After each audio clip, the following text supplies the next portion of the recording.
tenho uma mãe que tem Alzheimer. Hoje ela tem 76 anos. A gente descobriu há 2 anos. E ela já tem isso há 10 anos.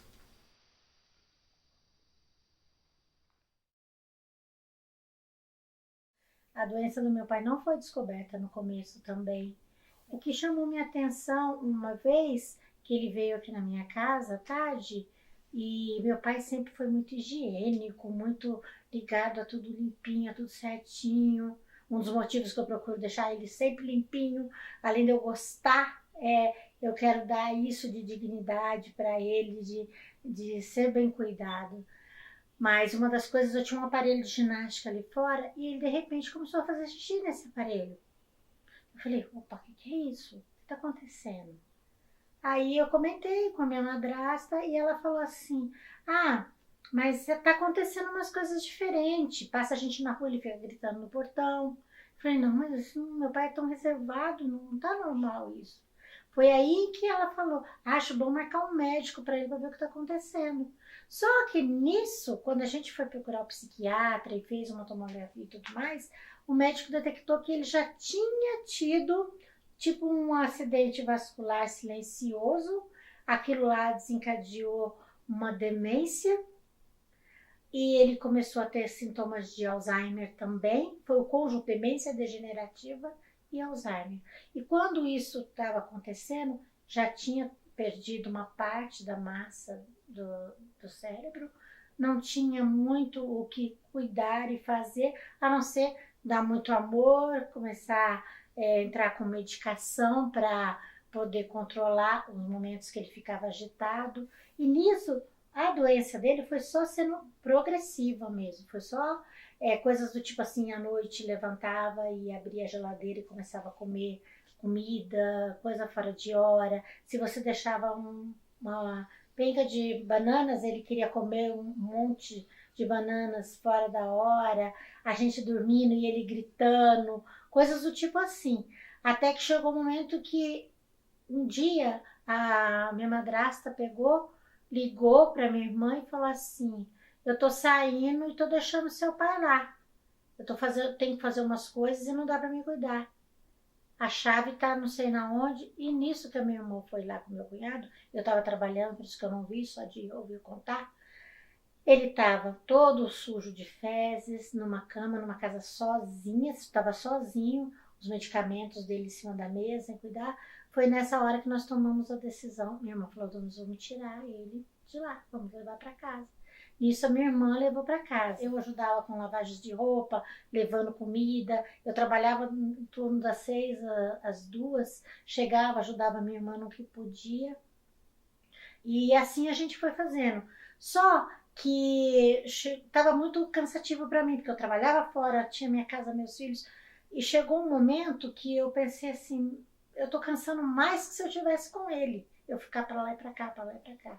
Eu vou deixar minha irmã descansar um pouco e ela reveza comigo finais de semana ou fica com ele uns 15 dias para me descansar. Só que isso nos 3 anos que ele está comigo nunca aconteceu. Os irmãos são gêmeos, meus irmãos também.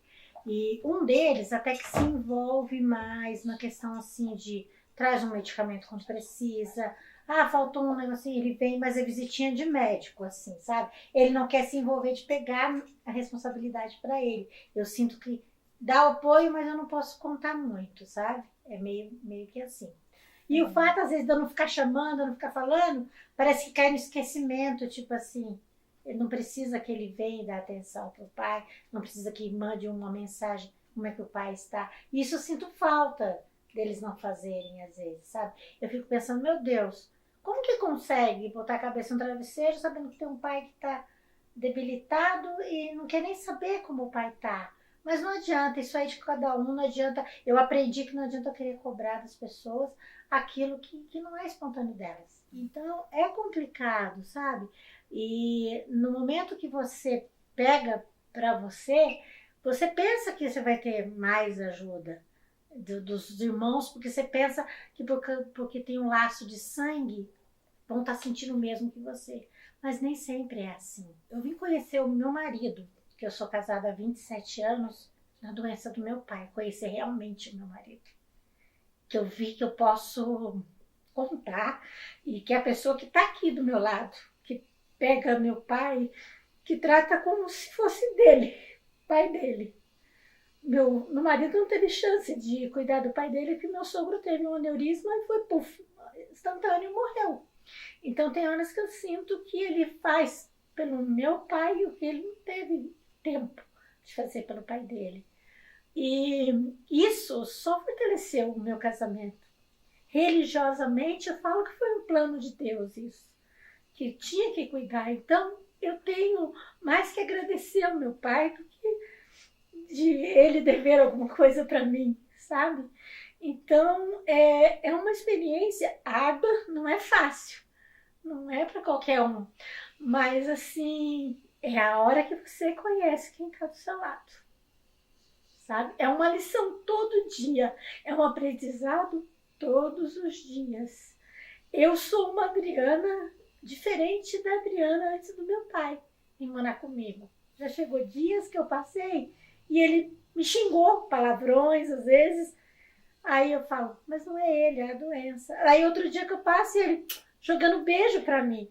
Então eu procuro, desses dias dos beijos, fazer um filtro para os dias ruins que aconteceram. Os dias que ele tem crise da doença dele, ele tem alucinações, ele fica 48 horas, às vezes acordado, sem dormir, falando. No começo, quando ele estava, ele não admitia que ele tinha, ele ficava com vergonha. Quando você falava, ei pai, esqueceu? O que aconteceu? Então, um dia que ele foi na padaria, sozinho, isso aí ele estava morando com a minha madrasta ainda, foi na padaria e depois não sabia voltar para casa. Aí ele ficou envergonhado, não queria que comentasse isso. E eu percebi quando eu falei para ele, pai, eu vou marcar médico. Para quê? Eu não preciso de médico. Então, ele tinha essa resistência. E hoje ele não tem consciência nenhuma dessa doença. E é engraçado que ele não tem lucidez às vezes. Só quando tem esse surto que às vezes tem uns lapsos de lucidez. E aí ele olha a mão dele, nossa, minha mão tá tão machucada, parece que é tão novo aquilo para ele. Um dia, já faz um tempinho já, tava passando o Aguinaldo Raiol na televisão, e ele olhou de repente e falou assim, ó, Aguinaldo Raiol, desse jeito. Aí eu levei até um susto, tava assim, meio dormindo, de repente fala assim, sabe? Então tem coisas que dá esses momentos, mas são muito breves de lucidez. Isso que eu falo para os meus irmãos, vocês perdem isso que eu tenho um pouco ainda. Eles chegam, meu pai está mais ou menos assim, sempre meio dormindo.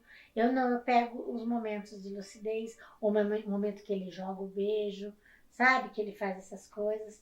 Às vezes você passa aqui assim, ele chama, eu encosto o rosto, ele beija, sabe? São coisas desse tipo.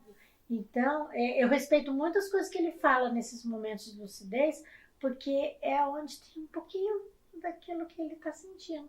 Procuro não deixar de lado minha saúde, sempre me cuidar, sempre fazer alguma coisa. Eu tenho uma área de serviço que eu botei lá em cima, onde tem a minha esteira, que eu procuro cuidar da minha saúde, porque o meu pai precisa de mim bem. Só que tem dia que a Adriana fica cansada também e tudo mais, sabe? E você pensa em desanimar, mas de repente já dá a volta por cima, que eu penso assim, não, ele tem a mim, eu preciso cuidar dele. Eu sempre fiz planos, eu vou me aposentar, vou fazer um curso de estética, vou fazer isso, vou fazer aquilo. Hoje eu sou cuidadora do meu pai. E eu abro mão de um monte de coisas para continuar sendo a cuidadora dele. Vocês podem ver que ele está acordado, que ele está correndo. Porque é uma coisa que, como eu digo, é árduo, mas traz um retorno pessoal de crescimento e de satisfação de fazer aquilo, sabe?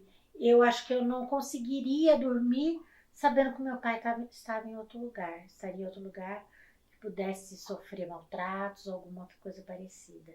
Lógico, tem muita coisa que eu queria fazer melhor para ele. Eu queria, de repente, se botasse numa clínica, poderia ser melhor, alguma coisa. Mas eu acho que não teria o principal, que é o meu amor que eu tenho por ele hoje. Sabe? Isso aí, nada bom não tem dinheiro nesse mundo que pague o amor que você tem por um pai, por uma mãe. E minha mãe, eu sentia que apesar da doença dela, ela tinha muito medo de morrer e deixar meu pai. E um dos momentos de lucidez, quando ela estava muito doente, ela falou que ela tinha medo de morrer e deixar ele. Então, enquanto ela tinha lucidez, eu falei para ela que ela podia descansar em paz, que eu ia cuidar do meu pai. Aí até falaram quando, mas você não tá cuidando do seu pai, ele já casou com outra pessoa. Eu falei, não, aí ele que quis seguir o caminho dele, ele tem direito de ser feliz. Eu não posso impedir ele de ser feliz. Então, até falo, eu cumpri o que eu prometi pra minha mãe até onde ele deixou. Aí eu falei, quando ele veio, eu falei, agora eu vou continuar o que eu prometi. E é bem assim, sabe? Eu levo isso muito, muito a sério, que eu prometi pra ela. Façam por seu pai, por sua mãe, por um ente querido que esteja cuidando. Façam tudo que puder mesmo, porque isso aí a gente ganha muito mais do que dá. É tão bom a gente conseguir retribuir aquilo que um dia seu pai, sua mãe, alguém fez por você. Não são todas as pessoas que têm essa chance na vida. Então, não encare como uma carga, encare como um presente. Minha mãe, ela morava sozinha em São Paulo, desde que o meu pai faleceu. Isso foi em 98. E a partir de 2016, ela mora comigo. Minha mãe sempre foi uma pessoa muito forte, um exemplo muito grande para mim e para os meus irmãos, né? Uma pessoa muito decidida. Meu pai sempre trabalhou fora, viajava, né? Então ela sempre, apesar da sua pouca cultura formal, uma pessoa muito encorajadora, como eu disse, decidida, pronta. Alguns chamam isso, a minha filha chama isso de ansiedade, porque fala que eu também sou assim, né? Porém, então ela era bem independente, né? Final de 2014, começo de 2015, a minha filha começou a sentir que, eu falei assim, minha avó tá esquisita. Por quê? Porque a comida ficava estragava na geladeira, né? E aí, o que aconteceu? Minha mãe é diabética há mais de 20 anos, mas nunca teve nenhum problema, sequela, sempre foi uma pessoa muito rigorosa com a dieta dela. E começou a dar taxas assim, estapafúrdias dela, né? Glicemia alta e tal. E eu, indo no convênio dela em São Paulo, a médica falou, não é possível, a senhora tá cavando a sua morte, tal. Falei, não, a senhora não pode falar assim, minha mãe acabou de perder um filho, né? Mas aí eu percebi que estava realmente meio complicado. Então o que eu passei a fazer? Eu passei a colocar os remédios, eu ia toda semana a São Paulo e colocava nas caixas a prescrição. Aí percebi que isso também não estava resolvendo. Enfim, ela começou a emagrecer muito. Uma mulher de 80 quilos, ela passou a ter 54. Então, e o que eu fiz? Eu trouxe ela para cá, mas não desmanchei a casa em São Paulo. Então, a partir de final de 2015, a gente estava assim. Aí, aos poucos, fui preparando aqui. Então, transferi o convênio dela para cá e em 2017 eu desmanchei a casa. Finalmente desmanchei. Então, ela... E o médico aqui, o psiquiatra que começou a atender, e a geriatra, disseram para mim que ela tinha Alzheimer, né? Então foi, lógico, um choque muito grande para mim. Eu falei assim, não é possível, isso está acontecendo comigo, o que eu vou fazer e tal. Então, e eu tenho meu irmão que mora em Campo Grande, meu irmão mais novo. Então sou eu mesmo com ele, eu sozinha com ela. Eu preferi vir para cá, para São José, porque aqui as coisas são mais fáceis, eu não tenho carro, aqui é tudo mais tranquilo. E em São Paulo eu teria que tomar sempre muita condução, apesar de... Foi muito triste para mim tirar ela da casa dela, né? Também é um sobrado, não tinha condições de ficar realmente, mas desfazer das coisas dela, né? E isso realmente foi muito difícil. E desde que ela entrou aqui, ela sempre fala que aqui não é a casa dela, né? Que eu sou a patroa, né?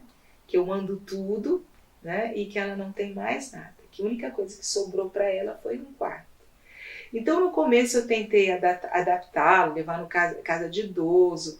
Ela começou a fazer terapia ocupacional, né? Faz fisioterapia.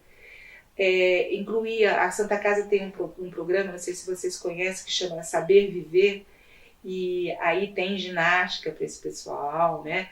Tem vamos dizer assim, psicólogos, né? Mas não consegui que ela seguisse. Ela não quis ir mais, aí eu fiquei incentivando ela a abordar aqui um pouco em casa, né? Mas agora precisa terminar, né, mãe? Terminar aqui, ó, precisa terminar o sapinho, para aí a gente poder encher e entregar lá no projeto. Tudo assim, eu sentia que ela não se achava mais como protagonista. Quem é protagonista sou eu, porque sou eu que conheço todo o bairro, sou eu que conheço as pessoas, sou eu que no meio da rua vem os alunos falar comigo e tá, professora, né? Só que ela é agressiva, né? Ela é agressiva, então ela vem em cima de mim, né? E aí ela fala que ela é prisioneira e tal, mas aí eu comecei a procurar ajuda para mim, né? Porque você olha para a pessoa, você pensa que uma pessoa com Alzheimer, mesmo eu que tenho contato, faço curso na Unifesp, na área de saúde coletiva, eu pensava que uma pessoa de Alzheimer é totalmente sem noção, né? Sem, assim, eu não consegui fazer nada. Hoje, ela consegue tomar um banho sozinha e cuidar um pouco da higiene dela, mas é como se eu tivesse uma criança de 5 anos, que a gente precisa olhar tudo, né? Eu não uso a fralda e tudo, mas é essa questão. E eu comecei a passar muito mal, ter um problema que chama síndrome do cólon irritável, porque toda vez que a gente senta para fazer uma refeição, a gente não tem o prazer. Eu não tenho, ela não tem. Por quê? Porque ela quer comer. E não importa o que ela está comendo. Muitas vezes ela não sabe o que ela está comendo. Se é salgado, se é doce, né? Ela quer comer. Então, antes eu colocava as tigelas na mesa para ela se servir. Hoje eu não posso fazer isso, porque se eu deixo ali, ela pega às vezes até com a mão. Se eu viro do lado, o telefone toca, ela cata até do meu prato. Foi muito mais chocante eu relatando isso para a psicóloga. A psicóloga olha falar para mim assim: olha, Eliana, você não tem mais mãe. Eu falei, mas como assim não tem mãe? Ela tá ali, né? Não, aquela mãe que você conheceu, você não existe mais. Né? Aí eu fui digerindo a ideia. Na verdade, eu não tenho mais a minha mãe, né? E aí eu percebi assim, que ninguém ensina a gente a ser mãe da gente. Né? Porque a mãe, o que representa pra gente? O porto seguro, né? Do que a gente tem, que pode tá amparando a gente. E aí juntou que a minha filha veio para cá, para São José, já que a minha mãe veio para cá, ela veio para cá também, né?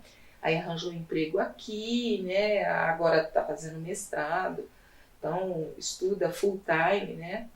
É bem o pai dela, né? Bem assim, bem dedicada, né? E, então eu tenho uma pessoa aqui que eu não posso contar. Então é um relacionamento aqui, é um relacionamento de 3 mulheres, né? Onde uma lúcida e outra não lúcida que me chamam de patroa, mas eu não queria ser patroa de ninguém, né? Mas eu tenho que tomar providências, né? Então, me dói muito quando ela grita que ela quer ir embora, que ela quer ir pro asilo, né? E é lógico, né? Eu procurei algumas coisas para ajudar. Hoje eu tenho uma pessoa que vem ficar aqui comigo quando eu dou aula à noite na escola, porque, como eu disse, eu não posso contar com a Laís, mas de vez em quando ela quebra um galho e tudo. Mas também para mim é muito difícil, porque eu vejo as horas que eu saio e que tá com a Laís ela pega e põe minha mãe no quarto e tranca, que aí ela tem segurança que nada vai acontecer. E também não é por aí, né? Você tem que dar um pouco de atenção, né? Eu levo para sair, a gente anda muito, as duas. Eu consegui para ela a medicação de alto custo, né, no SUS. Só que de tempos para cá tá mais difícil, porque a farmácia central, ela tem que liberar o remédio no começo do mês, e ele só libera no fim do mês, e aí chega lá, tá aquele monte de gente, aí chega lá, você pega a senha 330 e tá no 90. E eu tenho que levá-la junto comigo. Aí muitas vezes eu venho para cá, esse mês não deu para pegar remédio, não teve condições, porque eu tenho que fazer opções. Eu sempre fico pensando, né? A minha mãe, ela não foi criada pela mãe dela. A mãe dela, os pais se separaram quando ela tinha 4 anos. Dos 4 aos 6, ela ficou num orfanato. Depois dos 6 aos 13, ela ficou numa família, que a acolheu, que ela gostava muito. Só que essa família também se separou. E aí ela teve que morar com o pai. E aí ela teve madrasta. Então nisso você imagina quantas mães ela teve. Aí eu fico pensando, agora eu sou a nova mãe dela, né? Então ela veio pra cima de mim. Não tem condições. É a doença mesmo, né? Porque você acha que não, que às vezes é um pouco de esquecimento, ou como a gente fala, é preguiça de prestar atenção, né? E agora a gente está num momento que eu percebo que a doença está evoluindo, no sentido assim, que ela está com, como eu falei, né, com a dificuldade da deglutição, começando a ter uma dificuldade de deglutição.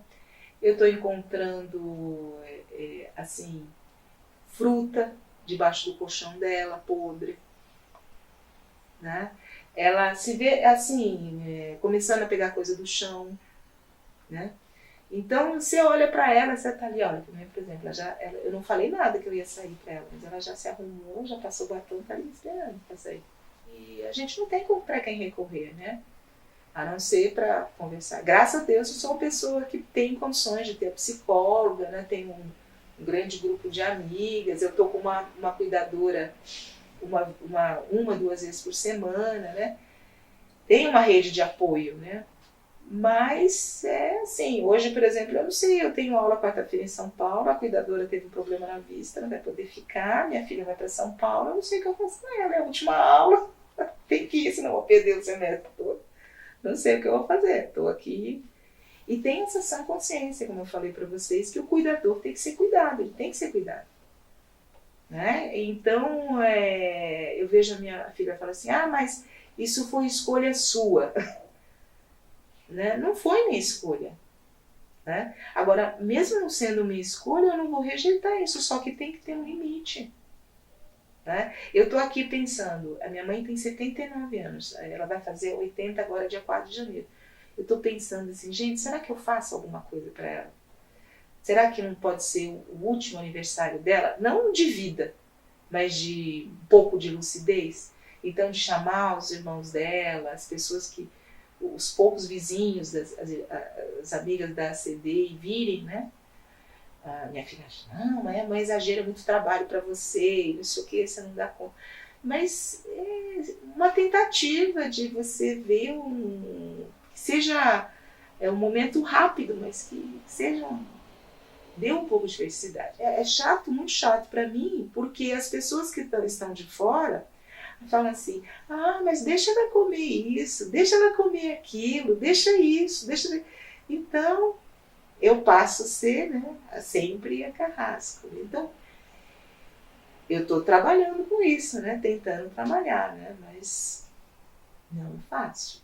E uma outra coisa também uma outra atitude que eu tive perante a ela de colocar uma corrente nela, uma identificação, né.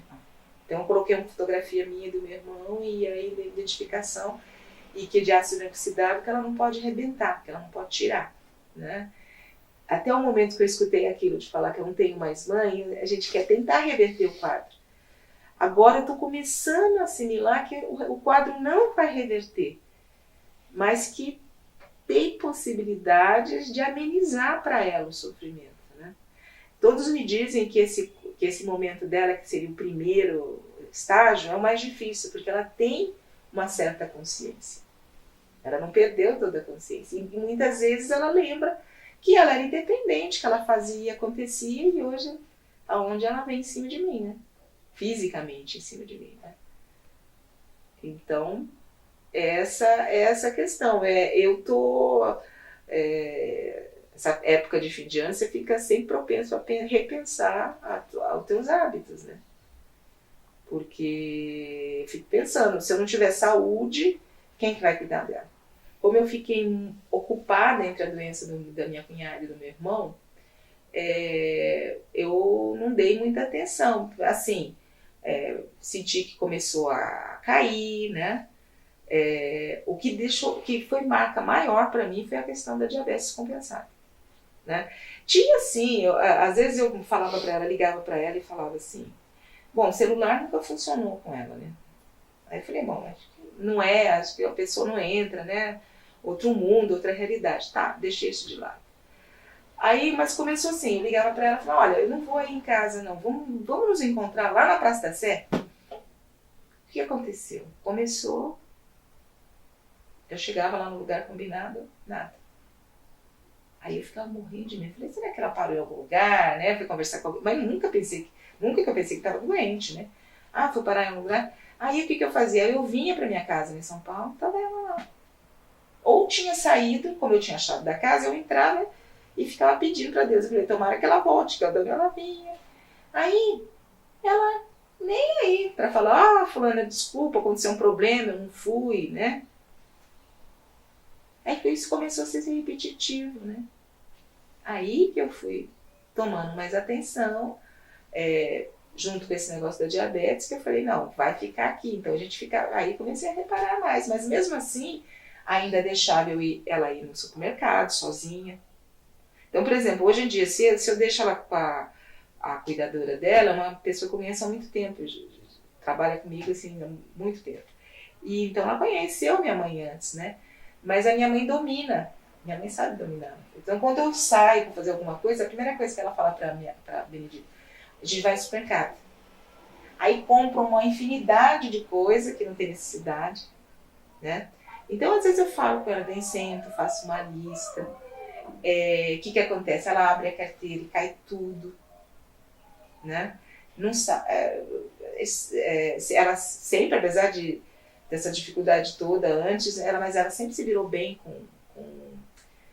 com cartão, essas coisas todas. Mas, e dinheiro, ela sempre lidou muito bem com dinheiro. Agora, ela simplesmente não gasta, ou gasta demais, é uma das coisas. Mas eu procuro dar sempre dinheiro para ela, dando R$50 por semana, para ela sentir, se ela vai num lugar comigo, para ela comprar alguma coisa, né? Ela se sentir, né? Porque afinal é dela, né? Brincando, tinha 4 para 5 anos. Eu penso que as pessoas, elas têm que... a gente tem que se preparar para a velhice, independente de qualquer doença, desde a juventude. Assim, perceber que velhice e morte não é algo antinatural, é natural. O que difere é a forma que você aceita isso. E você está envelhecendo desde o momento que você nasce. Tem coisas que não tem volta, mas procurar prazer em outras coisas, de ter vamos dizer assim, uma gama de coisas que te interessam. Sou enfermeira aposentada, né, há 6 anos. Trabalhei 32 anos na área, né, e sempre assim voltada para a área do idoso, né, e dos doentes de mais assim enfermidade, né, atuando na área da UTI, né, e em outros lugares assim, né, em visita aos lares, com home care, né. É uma coisa a gente trabalhar com o doente lá no hospital. Você trabalha, é automático, você trabalha, cuida, tem carinho, tem atenção, mas na hora que você se vê, depara com um problema na sua própria casa, aí se torna muito mais difícil, né? Você tem que ter um preparo, né, para você poder lidar com a situação, né, para que você possa ajudar mais e atrapalhar menos. Meu pai, com 65 anos, né, ele começou a dar os sinais de depressão, né? Como ele é uma pessoa bastante sistemática, então a gente sempre quis levar ele ao médico e cuidar dele, porque a gente já sabia o que podia acontecer, né? Se isolando, né? Não queria assim conversar, não queria ver mais TV, né? E fechava toda a casa, queria ficar no quarto escuro, né? Diz que só queria rezar e ficar sozinho. E a gente fez de tudo para poder estar ajudando ele. Mas, infelizmente, essa doença do Alzheimer, ele não tem muito o que fazer, né? Porque quando ele abate uma pessoa, a gente fala já, o sistema abate, porque é muito cruel, né? Não tem o que fazer. A pessoa deve evitar e prorrogar através de tratamentos, encontro, a Casa dos Idosos, que oferece bastante atividade, né, para que esse tipo de doença, né, assim, demore a manifestar no idoso, né? Porque o idoso ele já tem a tendência, quando ele tem 80, 85 anos, ele já tem um problema de memória, né? Porque já vai esquecendo alguma coisinha. Tem idoso que ele morre sem Alzheimer. Ele morre lúcido, ele fica bem com a família, ele pratica atividade física e ele quer interagir com todos. Tem uns não, que são mais retraídos, uns que têm problemas do passado, que fica mais assim, guardando para ele aquilo. Então chega uma hora que ele ajunta todos os problemas da vida dele e se fecha, né? Então tudo fica escuro em volta dele. Antigamente o Alzheimer ele era assim visto como uma loucura. O paciente começava a comer, não queria mais, se isolava, né? E daqui a pouco ele já começava a tirar roupa, sair dentro da casa, né? E a pessoa falava, nossa, tá ficando louco, né? E eles levavam para uma instituição, né?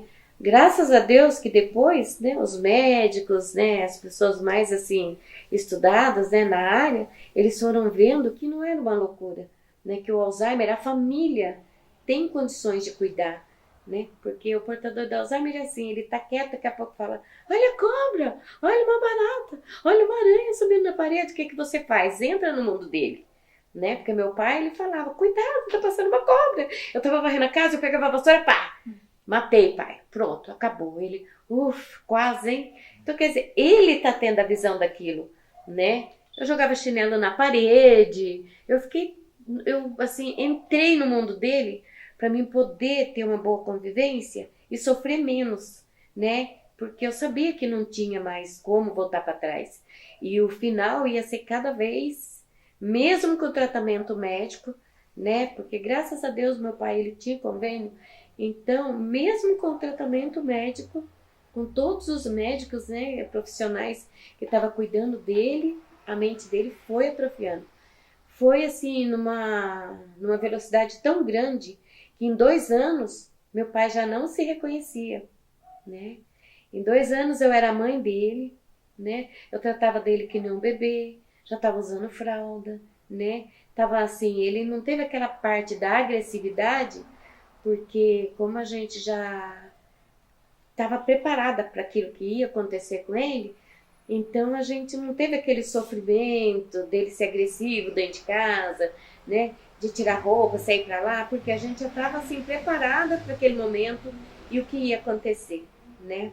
A ponto dele ficar assim acamado, né? Não se alimentar mais pela boca, né? A visão parada, parecia que ele não estava enxergando nada, né? Foi colocado a sonda nasogástrica, né, para que ele pudesse se alimentar, né? E esse procedimento demorou 8 anos, ele acamado.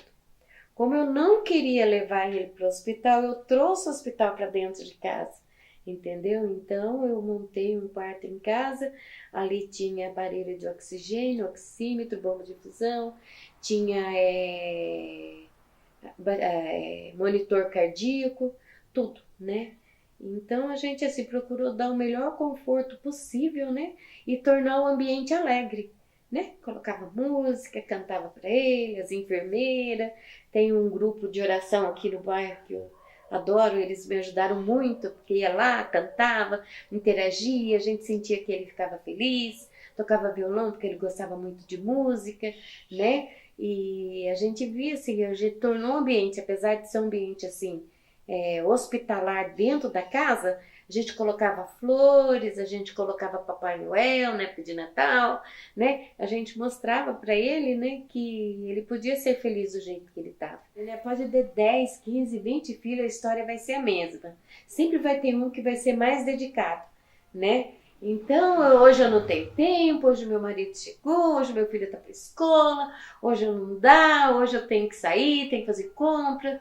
Então, sempre se tem uma desculpa para você não poder estar vivendo aquele momento. Mas sempre tem alguém lá, que eu acho que já é escalado por Deus, disponível, né, entre aspas, né, que assume aquilo, acaba assumindo, né? No caso foi eu. Aí foi quando eu procurei o serviço social aqui do do postinho do Santa Inês, né? Eles vieram até na minha casa, né? E apesar de meu pai ser aposentado, tudo, né, do governo, então o salário dele não era aquela grande coisa, né? Mas nunca nos faltou nada, por quê? Porque a gente conseguiu ganhar através da prefeitura todo o medicamento dele e o material e também a dieta integral, que é caríssima, certo? Que ele ganhava numa quantidade assim, até assim eu falo assim, suficiente para ele e para mais alguns que não conseguia ganhar, a gente dividia, né? Então, nunca faltou nada. O home care, ele quando o paciente tem um convênio, né? E todos os convênios, quando o paciente fica, né, assim, acamado, eles têm que dar assistência para aquele idoso, né? Com médicos todos os meses, ou de acordo com a necessidade de 15 em 15 dias, ou até mesmo toda semana, né? De acordo com a necessidade do paciente. Eles trouxeram a cama hospitalar, né? E todos os equipamentos foram do convênio, tá? Todo equipamento, né? Que é o monitor cardíaco, a bomba de infusão, né? Gerador, né? Porque o paciente precisa de aspiração de secreção, ele precisa de oxigênio, né? O cilindro de oxigênio também, né? Foi tudo pelo convênio, entendeu? Mas o SUS também tem esse equipamento, entendeu? Então, o que a gente aconselha quando o paciente ele tem o SUS, né? Ele que vá na prefeitura, converse com o assistente social da prefeitura, leva o olerite, leve todas as documentações comprovando que ele não tem condições, né? E oxigênio, monitor, aspirador de secreção, a unidade do bairro, né, é obrigada a fornecer, né? É obrigada a fornecer. Tem muitas coisas que o doente tem direito, né? Por exemplo, fralda descartável, né? Os materiais que usa que são os frascos de dieta enteral, né? As sondas, né, que são colocadas no paciente para que tem que ser trocada muitas vezes de 6 meses. Às vezes a sonda sai, tem que levar para o hospital. Então, quer dizer, o hospital tem que ter esse material disponível para o paciente, entendeu? Então, muito paciente, a família não tem ciência disso, entendeu? Acaba comprando, fazendo campanha entre os vizinhos, mas eles têm direito sim. Quando eles estão no processo, né, da doença, tem aquele processo do nervoso. A pessoa é a primeira coisa que eles fazem. Eles entram em depressão, eles se isolam, não quer ver ninguém. O segundo processo é eles ficarem extremamente nervosos, brigam, chega a ser uma pessoa boa, chega a ser agressiva, às vezes bate na esposa, bate na filha, no neto, quebra as coisas. Esse processo, né, que é um processo assim de perturbação total da mente, que fica dando reflexo, né, de coisas assim do passado, do presente, misturando. Então eles entram num certo desespero e aquilo ali acaba revoltando eles. É na onde que eles ficam bem bravos mesmo. Esse processo que a gente tem que saber lidar com ele. Aí é na onde que tem que ter muita paciência para poder passar, né? Depois que passa essa fase da rebeldia dele, né? A gente até essa fase adolescente, né? Da doença, né? Daí eles vão ficando mais calmos. Daí eles vão, assim, lembrando só do que eles viveram desse momento para trás, entendeu? E daí vem, por exemplo, assim, a ideia do pai, da mãe, entendeu? Eles começam a achar que ainda tem pai, tem mãe, embora já falecidos, né? E aí a família tem que entender, né? Tem que levar, assim, um pouquinho na base um pouco da brincadeira para poder, né? Não assim, do desrespeito, entendeu? Porque tem família que elas desrespeitam o doente, entendeu? Elas tiram sarro, né? E qualquer coisa, joga uma piada, desfaz. E isso deixa eles extremamente nervosos, entendeu? Então, essa fase é difícil. Mas quando falar assim, né? De alguma coisa do passado, tudo, a gente tem que compreender. É mesmo, pai, é mesmo. E meu pai estava trabalhando. Ele andava para lá, para cá, para lá, para cá, para lá, para cá, trabalhando. Papai, senta aqui um pouquinho, é hora do lanche, né? Eu tenho que trabalhar, porque se eu não trabalhar, como é que vocês vão comer? Era assim. Então ele passava a vassoura no corredor o dia inteiro, porque ele estava roçando o corredor. Aí teve um dia que eu fui da feira, né? Aí comprei pamonha. Comprei pamonha e falei, pai, olha que delícia que eu trouxe. Tá vendo? Se eu não trabalhasse, não tinha pamonha pra você comer. Eu falei, pai, obrigado, viu? Falei, muito obrigada, viu? Que se você não trabalhasse, eu não ia ter milho, eu não ia comer pamonha. Então são essas coisas pequenas, né? Que a gente tem que viver com eles. Nós somos especiais, né? E Deus, ele não dá uma pessoa, né? Tipo assim, um doente ou uma criança especial, né? Para uma pessoa, sabendo que ela não tem condições de cuidar. Então, tudo a gente tem que receber como presente de Deus na nossa vida, né? E cuidar bem de tudo o que Ele nos deu, né? Nós temos nossos pais, nós temos nossos filhos, nós temos nossos vizinhos, nós temos nossos amigos, que são muito queridos, nós amamos todos, não queremos que ninguém tenha nenhum tipo de patologia que eles possam vir, né, a ficar acamado, né, a ficar sofrendo. Mas se acaso isso acontece, né, é porque nós fomos escolhidos por Deus para poder ajudar aquela pessoa, né? E automaticamente, a gente estando presente, sendo presente, né, entendendo, aceitando a situação, né, nós também estamos recebendo aquilo de Deus, entendeu? Porque se você está no 5º degrau, quando você for ver o seu conhecimento, né, no final da sua história, né, que isso tem um final, então você vai ver que você está lá em cima, você subiu 20 degraus a mais, né, no seu conhecimento, na sua maturidade, né? Na sua interação com as pessoas, no entendimento, né? Na gratidão com Deus por tudo aquilo que Ele dá. Então, tudo na vida a gente tem que entender como se fosse um presente de Deus, aceitar, amar, cuidar e entregar para Ele da mesma forma que nos foi dado, entendeu? Com muito amor no coração. Assim a gente sofre menos e ajuda mais. Quando você teve medo, do seu lado eu estou. Mas é bom que você saiba que eu sinto a sua dor. Nunca, nunca se esqueça que o mar posso acalmar e que tenho o tempo certo da vitória te entregar. Esse tempo é necessário para te amadurecer, mas depois tem novidades para você. Eu cuido de ti, eu cuido de ti.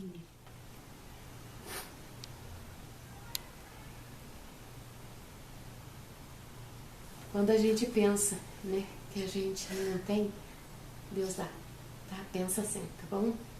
E não esqueça de tudo aquilo que a gente conversou. E quando você estiver tristinha lá, com alguma dificuldade com a sua mãe, vem aqui pra gente conversar.